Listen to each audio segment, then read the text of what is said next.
Morning mga idol. Andito tayo sa ating new vlog. Yan. Magkakalas muna kami ng mga palita. Tapos bubuin po namin mga idol. Ito po, may sukat kasi. Yan. Yan, ito yan. Yan, ito na yung mga bagong product. Galing po sa mga lumang palita. Yan, yan ang ginagawa. Kakalasin muna. Tapos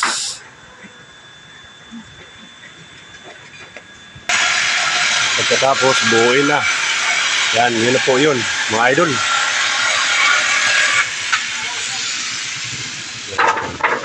Assemble.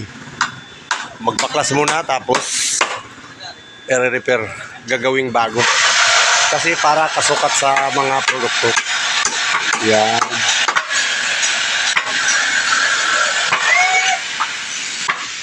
Break.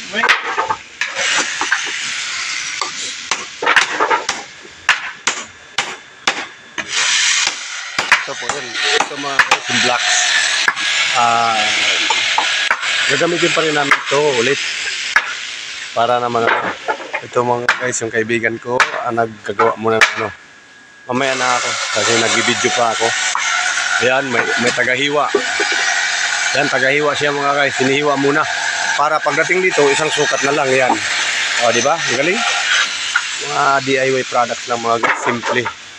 Pero pang expert po yan.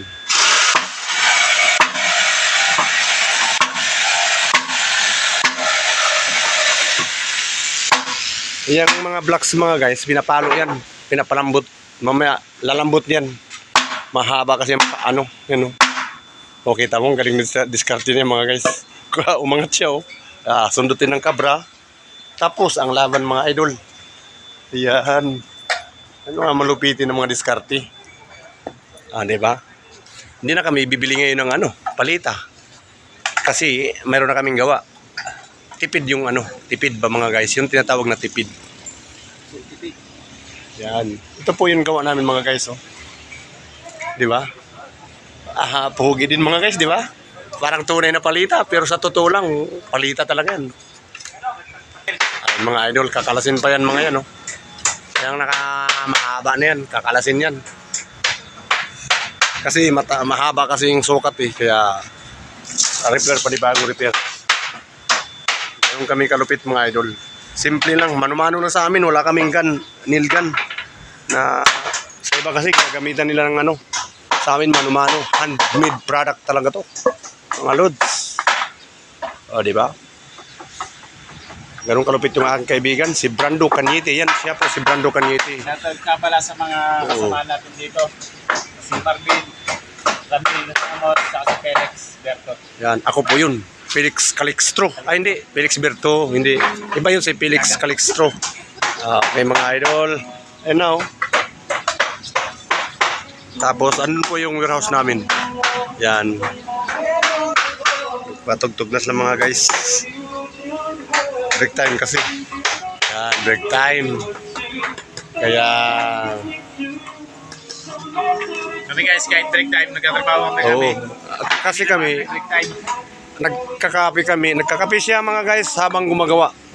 Kasi nanghinayang sa work job ng trabaho. Kaya ang ginagawa, andun sa loob yung malikabukan, tinakpan lang. Yan, di ba? Sipag. Yan, ito, naghahakot yan habang nagkakape rin. So, ayan, puputulan yan yung mga guys. Galing sa kinakalas yan. Ayan, kinakalas. Di ba? Tapos, dito po kami sa Kawag, Subic, Sambales. Ayan po yun mga guys, yung bundok na yan. Andyan po yung bagong gruto. Di pa kayo nakapasyal dyan mga guys. Mapupuntaan din namin yan at may vlog na maayos. Hanggang dito lang muna tayo mga idol. Paalam!